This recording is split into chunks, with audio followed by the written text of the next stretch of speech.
संसार में एकमात्र आराधनीय महाशक्ति आदि स्वरूपा सर्वगामिनी कल्याण करने वाली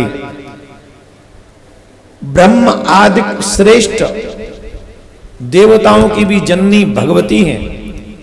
वे भगवती केवल नाम का उच्चारण करने से जो भी मनुष्य उन भगवती का केवल मात्र नाम स्मरण करता है, उच्चारण करता है, मां भगवती उसके मनोवांछित फल को देने के लिए दौड़ी चली आती है उसके पास। ऐसी है। उनके नामाक्षर के उच्चारण मात्र से ही एक ब्राह्मण ने सिद्धि प्राप्त कर ली थी। उस पवित्र वृत्तांत को मैं तुम्हें सुनाता हूं, तुम ध्यान से सुनो। कौशलेषु दुजः कश्चित् देव दत्तेति विश्रुतः अनपत्यस्य चकोर कोष्ठिम पुत्राय विधि पूर्वकम। हे मुनियों, कौशल देश में देवदत्त नाम का एक विद्वान ब्राह्मण रहता था। वह निसंतान था, इसीलिए उसने पुत्र प्राप्ति के लिए हेतु विधि पूर्वक यज्ञ किया। संतान नहीं थी तो उन्होंने विधि पूर्वक एक यज्ञ किया। उस यज्ञ में देखो कितने कितने बड़े लोगों को बुलाया था। तमसा नदी के तट पर पहुंचकर सुंदर यज्ञ का मंडप बनाया था मुनिवर ने। सुहोत्र को ब्रह्मा, याज्ञवल्क्य को अर्धवर्य, बृहस्पति को होता और पेल मुनि को प्रस्तोता तथा गोमिल मुनि को उद्गाता बनाया था। कितने कितने बड़े महात्मा बुलाए, काय के लिए? यज्ञ करो और ऐसी यज्ञ करो जिससे पुत्र प्राप्ति हो सके। अब उस यज्ञ में गड़बड़ हो गई। गड़बड़ क्या हो गई? वो भी बड़ी विचित्र हुई। गोमिल मुनि को जो उद्गाता बनाया था, उन ऋषि को बार बार श्वास लेने के कारण गोमिल का श्वास भंग हो रहा, स्वर भंग हो रहा था। और स्वर भंग होने के कारण देवदत्त ने कहा, अरे मुनि, तुम मूर्ख हो, तुम समझ नहीं रहे कि तुम्हारे स्वर भंग के कारण मेरे यज्ञ का फल भी नष्ट हो सकता है। जिसके लिए हम यज्ञ करा रहे हैं वो यज्ञ का फल प्राप्त नहीं होगा तुम्हारे स्वर भंग होने से। तुम ऐसा स्वर भंग हो रहा है यहां पर। देवदत्त के ऐसा कहने पर गोमिल ऋषि जो थे वो क्रोधित हो गए और इन्होंने यज्ञ के शाप दे दिया कि जाओ, हम तुम्हें शाप देते हैं कि तुम्हारे यहां इस यज्ञ का फल पुत्र तो होगा, लेकिन हमारा शाप है कि तुम्हारा पुत्र जो होगा वो मूर्ख होगा। तुम्हारा पुत्र जो होगा वो मूर्ख होगा, ये हमारा शाप है। शाप को सुनकर देवदत्त ने कहा, मुनिवर, संत को क्रोध करना ठीक नहीं। आप क्रोध कर रहे हो। हाँ, मेरे से भी अपराध हुआ है, मैं ऐसे बोल गया, पर आपके स्वर भंग होने के कारण मैंने ऐसा कहा। फिर भी आप मुझे क्षमा कर दें, आप मेरे ऊपर दया करें। आपने इतना बड़ा शाप दे दिया हमको, कैसे बात बने बताओ। देवदत्त की विनती को सुनकर गोमिल ऋषि थोड़े प्रसन्न हुए, थोड़े विनम्र हुए, थोड़े कूल डाउन हुए। ये विद्वानों का एक बहुत अच्छा काम है। गुस्सा भी एक सेकंड में हो जाते हैं और प्रसन्न भी एक सेकंड में हो जाते हैं। गुस्सा होने के लिए ना ज्यादा बहुत तगड़ी चीज नहीं चाहिए।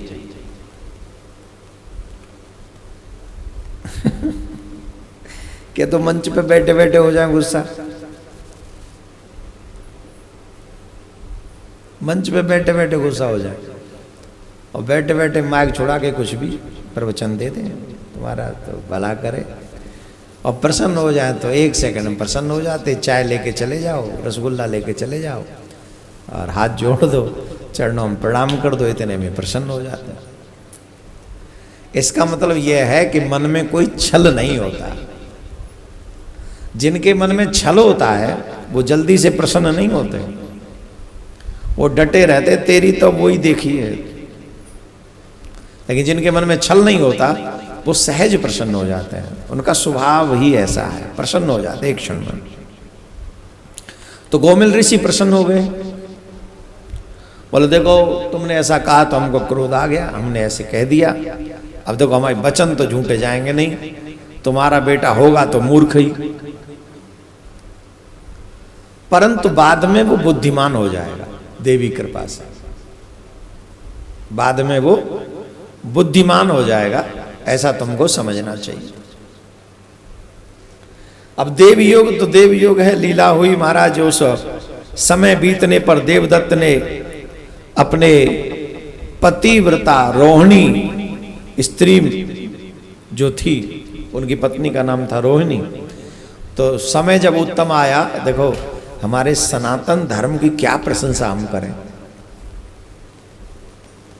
आज के युग में कहाँ मानेंगे लोग इस बात को, पता नहीं कहाँ पहुंच गए। अगर सुयोग्य संतान चाहिए तो गर्भाधारण के लिए भी मुहूर्त चाहिए, शुभ मुहूर्त में ही गर्भाधारण होना चाहिए।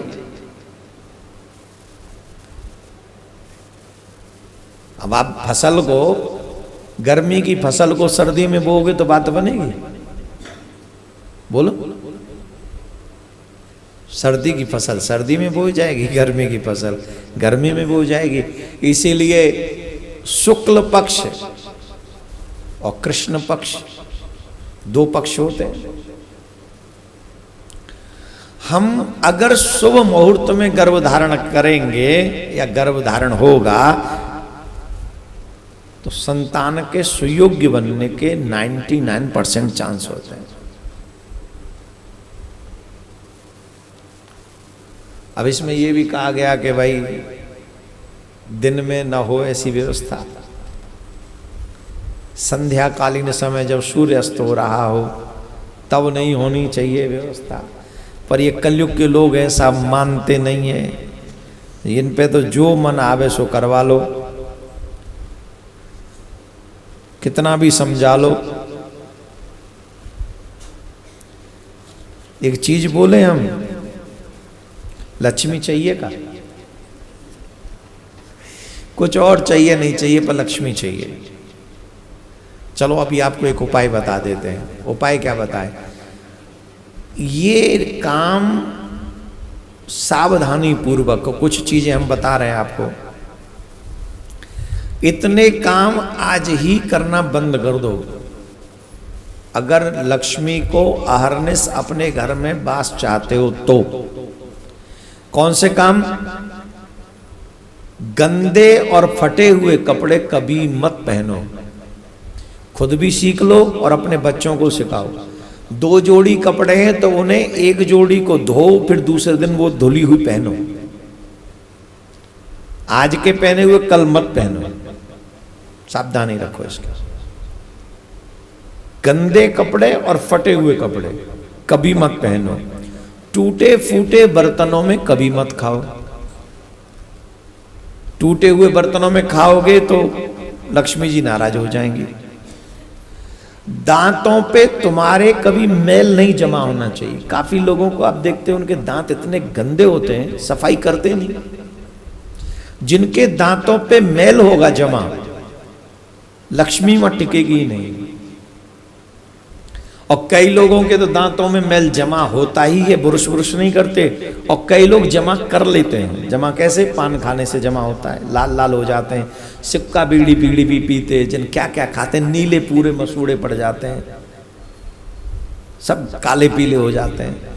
तो जिनके दांतों पे मल होता है, मतलब मैल होता है, वहां पर भी लक्ष्मी दुष्ट हो जाती है। एक और बात, ये तो महत्वपूर्ण है, जरूरत से ज्यादा खाने वाला व्यक्ति भी लक्ष्मी को नाराज कर देता है। पेट भर गया उसके बाद भी तोमड़ा और फूल रहा है, और भी करना है। अब कई लोग तो बड़े गजब के होते हैं, बहुत गजब के। पेट भर गया, अब जगह नहीं है, यहां तक आ गया, उसके बाद भी कोई फेवरेट वस्तु आ गई, फेवरेट वस्तु जो आपको टोटली फेवरेट है, और वो लास्ट में आई, तो खाएंगे कि नहीं खाएंगे? बोलो, खाएंगे। वही बीमारी का कारण भी बनेगी और वही अपशगुन माना जाएगा। कई लोग तो वो कहते, वो व्यवस्था करते, वो बड़ी अच्छी बात बता रहे थे, भोजन हो चुका, उसके बाद ठाकुर जी का राजभोग आ गया। भोजन हो चुका, पेट भर चुका, राजभोग फेवरेट, पीला पीला एकदम टपकता हुआ रस, इतना देखा, बोले क्या है? प्रसाद है, ठाकुर जी का प्रसाद। ओ पेट भर चुका है। इसके बाद जब राजभोग है, अरे पालो पालो, भगवान का प्रसाद तो जब भी आ जाए तब खा लेना चाहिए, बिल्कुल मना नहीं करना चाहिए, खा लो। खा गए। 3 दिन बाद भोजन हो चुका, भोजन हुआ ही नहीं था, मतलब बैठे ही थे ऐसे ही, और उसी समय प्रसाद में बाजरे की रोटी, ग्वार की फली। लो महाराज पाओ, ये पाओ। बोले हाँ ये पाओ, प्रसाद है भगवान का। अरे हम तो प्रसाद तो कभी छोड़ते नहीं, पर अभी माला पूरी नहीं हुई है, जरा माला कंप्लीट कर लें, उसके बाद पाएंगे। अब बताओ, ये प्रसाद के प्रति निष्ठा है कि वस्तु के प्रति निष्ठा है? अधिक खाने से भी लक्ष्मी रुष्ट होती है, और ज्यादा खाने वाला हमेशा, मत पूछो हमसे क्या होगा। तो ज्यादा नहीं खाना चाहिए, लिमिट में ही जिसमें जीवन जी सके। लिमिट माने अगर आप 5 रोटी खाने की कैपेसिटी रखते हो तो 4.5 4 ही खाओ, इतना जगह खाली रखो। और पेट में जगह खाली रहोगी, कम मतलब कम खाओगे तो आप बीमार कम पड़ोगे। सबसे पहली बात तो बीमार कम पड़ोगे, दूसरे लक्ष्मी भी प्रसन्न रहेगी। लेकिन आजकल के बच्चों को ये बात हम नहीं कह सकते, क्योंकि आजकल के बच्चे तो रोटी खाते ही नहीं। आजकल के बच्चे तो अनाप शनाप चीजें खाते रहते हैं। तो बच्चों को भोजन कराना चाहिए, पौष्टिक चीजें खिलानी चाहिए, लेकिन एक सीमा में खाना चाहिए। ज्यादा खाने वाले से भी लक्ष्मी रुष्ट हो जाती है। दूसरा, कड़वे शब्दों का जो मनुष्य ज्यादा प्रयोग करता है, वहां से भी लक्ष्मी नाराज होकर चली जाती है। जो हमेशा कड़वे ही बोलते रहते हैं, गंदा ही बोलते रहते हैं, जिनके मुख से गाली गलौज ही 24 घंटा निकलता रहता है, कभी अच्छा बोलना सीखा ही नहीं, समझो उन्होंने।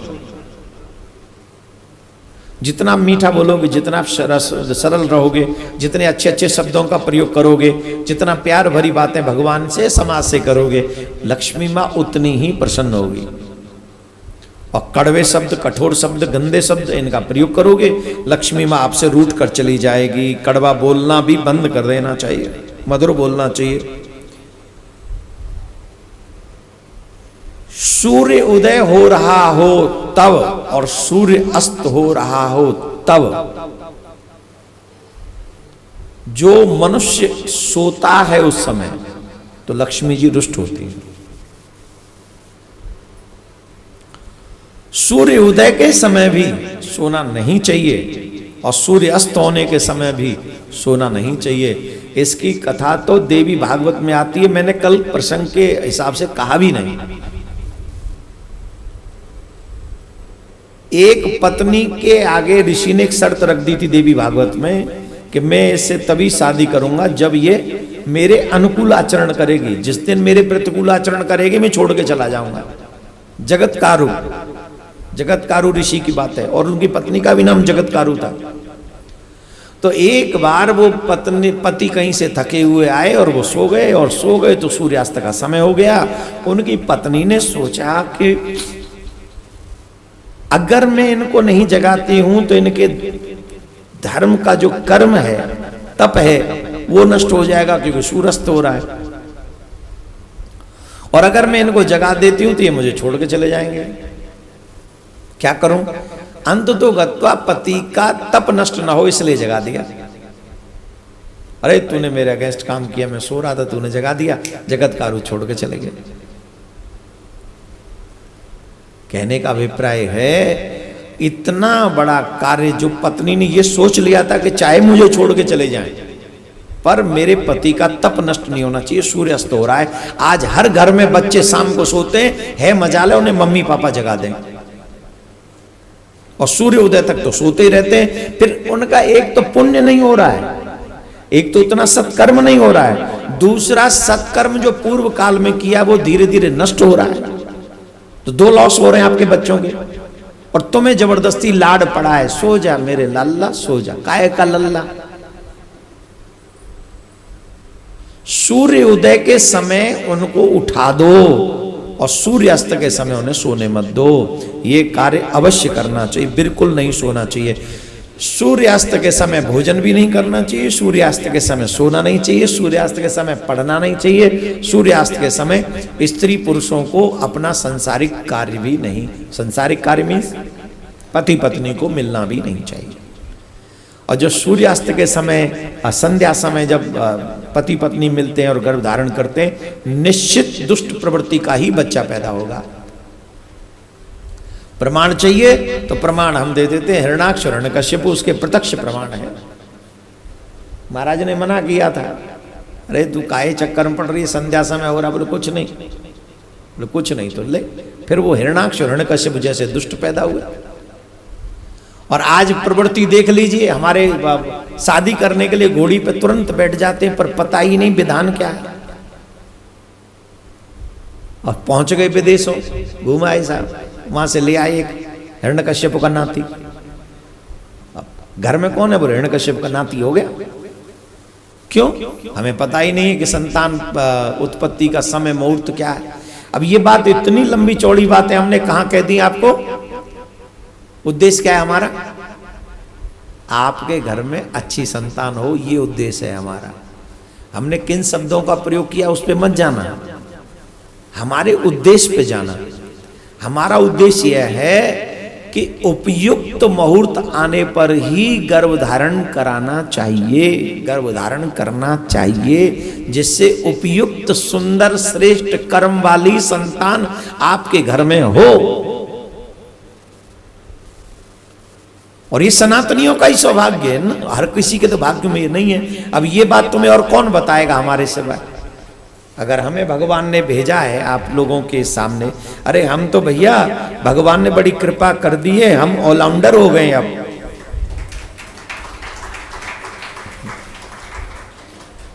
क्या ताली बजा रहा है? अरे कोरोना काल ने हमको ऑलराउंडर बना दिया। कोरोना काल में खूब पुराणों की कथा की।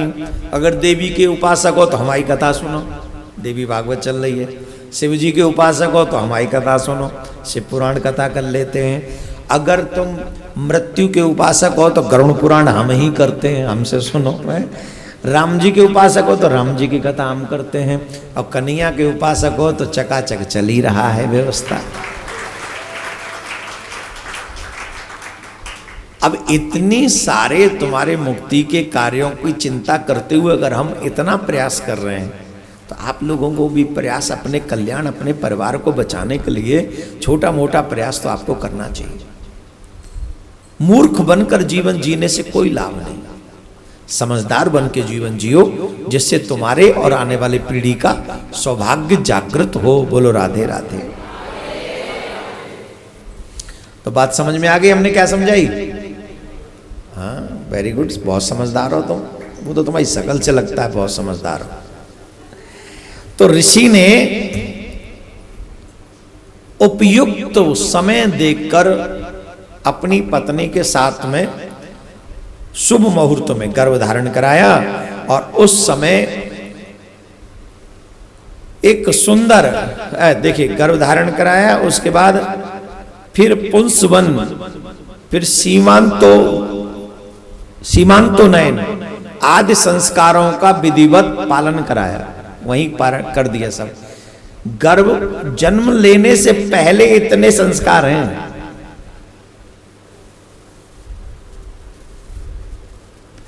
गर्भाधारण भी एक संस्कार है, एक संस्कार। फिर पुष्पवन नामक एक संस्कार है। सीमांतो नयन संस्कार है, अभी जन्म नहीं हुआ है, उससे पहले ये संस्कार। खेती करते हो, कितना ध्यान रखना पड़ता है, गेहूं में खरतुआ ना हो जाए, घास ना उग जाए, पानी टाइम पे दो, बीज खाद टाइम पे दो, दवा छिड़को। अभी फसल पकी नहीं है, उससे पहले व्यवस्था है कि नहीं? वैसे ही जब गर्भ में बच्चा आता है, वो क्या है? वो फसल नहीं है, वो तुम्हारी आने वाली नस्ल है। क्या है? फसल खराब हो गई तो अगली साल ठीक हो जाएगी, अगर ये नस्ल खराब हो गई ना तो फिर कभी ठीक होने वाली नहीं है। फसल से ज्यादा नस्ल पे ध्यान दो। अरे पहले तो बड़ी गजब की बात है, घोड़े भी अच्छी नस्ल के लोग घर में रखते थे। क्या पहले लोग घोड़े तो बहुत बड़ी बात होगी, भैंस भी अच्छी नस्ल की रखते थे, भैंस, गाय। और आजकल गजब की बात हो गई, मनुष्य भी अच्छी नस्ल के बनाना हम चाहते नहीं। इतना दुर्भाग्य देखो, जो आ जाए घर में ठीक है। अरे भाई अच्छी नस्ल के लोगों को घर में आने दिया करो, बुरी नस्ल के लोगों के लिए दरवाजा बंद रखा करो। और बुरी नस्ल के कौन है? जो आते हैं कुछ बन के, लेके जाते हैं कुछ और आपको बर्बाद कर जाते हैं। बुरी नजर के बुरी नस्ल है। तो ये सब सुंदर कार्य किया। नवजात शिशु का जात कर्म संस्कार हुआ। देवदत्त ने अपने पुत्र का नाम उतथ्य रखा। क्या नाम रखा? उतथ्य रखा। और 8वें वर्ष में देवदत्त ने अपने बच्चे का नाम, 7 पूरे हुए, 8वें वर्ष में यज्ञोपवीत संस्कार कर दिया। ये ब्राह्मण का श्रेष्ठ टाइम। अपने बच्चे का यज्ञोपवीत संस्कार 7 से 8 वर्ष की आयु में ब्राह्मण को कर देना चाहिए। क्षत्रिय को 8 से 9-10 साल के बीच में कर देना चाहिए। वैश्य को 10, 11, 12 साल की उम्र में 12 साल तक कर देना चाहिए। और यज्ञोपवीत संस्कार हर बच्चे को, मतलब हर सनातनी को, जो अधिकारी हैं उनको करना चाहिए। सिखा रखनी चाहिए, चोटी रखनी चाहिए, जरूर रखो। क्या रखो? चोटी, शिखा अवश्य रखो। तो महाराज ये सब हो गया। जब यज्ञोपवीत संस्कार हो गया तो देवदत्त ने, सत्यव्रत ने अपने बालक को वेद पढ़ाने का मन बनाया। और वेद पढ़ावे तो साफ तो पहले ही लगा हुआ था। 8 साल की उम्र में पहले जो वेद पाठ ही वेद पाठ करते थे ना ब्राह्मण, कहां से सीखते थे वेद पाठ? पिता से ही, परंपरा से।